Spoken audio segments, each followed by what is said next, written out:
March of the Peacocks, by Paul Krugman. Last week, the Center for American Progress, a think tank with close ties to the Obama administration, published an acerbic essay about the difference between true deficit hawks and showy deficit peacocks.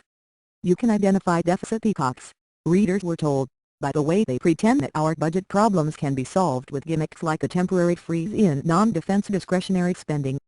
1 week later, in the State of the Union address, President Obama proposed the temporary freeze in non-defense discretionary spending.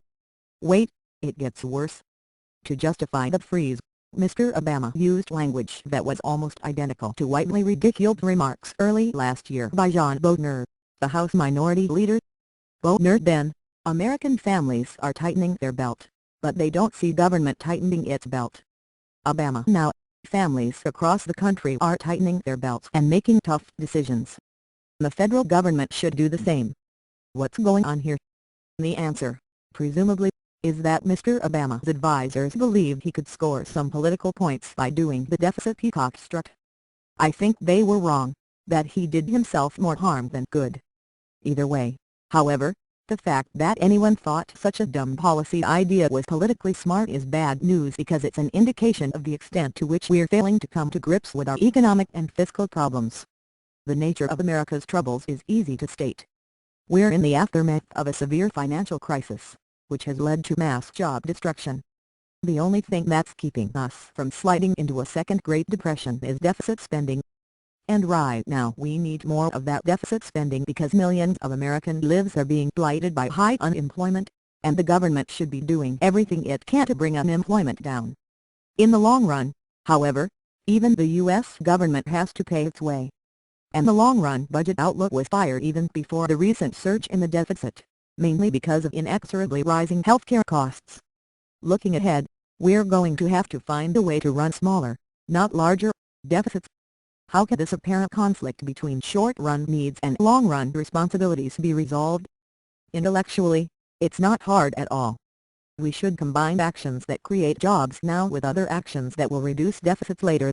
And economic officials in the Obama administration understand that logic. For the past year they have been very clear that their vision involves combining fiscal stimulus to help the economy now with healthcare reform to help the budget later. The sad truth, however, is that our political system doesn't seem capable of doing what's necessary. On jobs, it's now clear that the Obama stimulus wasn't nearly big enough.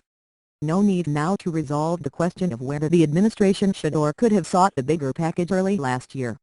Either way, the point is that the boost from the stimulus will start to fade out in around 6 months, yet we're still facing years of mass unemployment.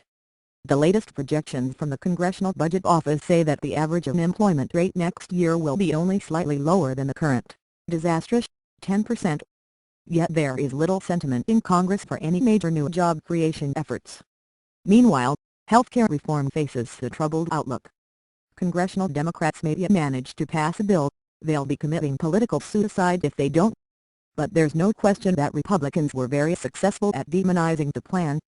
And, crucially, what they demonized most effectively were the cost control efforts, modest, totally reasonable measures to ensure that Medicare dollars are spent wisely became evil death panels. So if health reform fails, you can forget about any serious effort to rein in rising Medicare costs. And even if it succeeds, many politicians will have learned the hard lesson: you don't get any credit for doing the fiscally responsible thing. It's better, for the sake of your career, to just pretend that you're fiscally responsible, that is, to be a deficit peacock.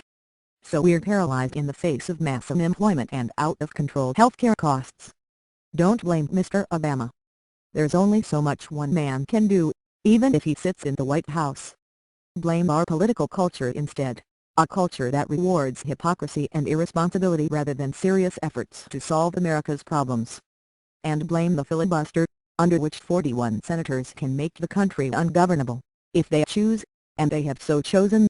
I'm sorry to say this, but the State of the Union, not the speech, but the thing itself, isn't looking very good.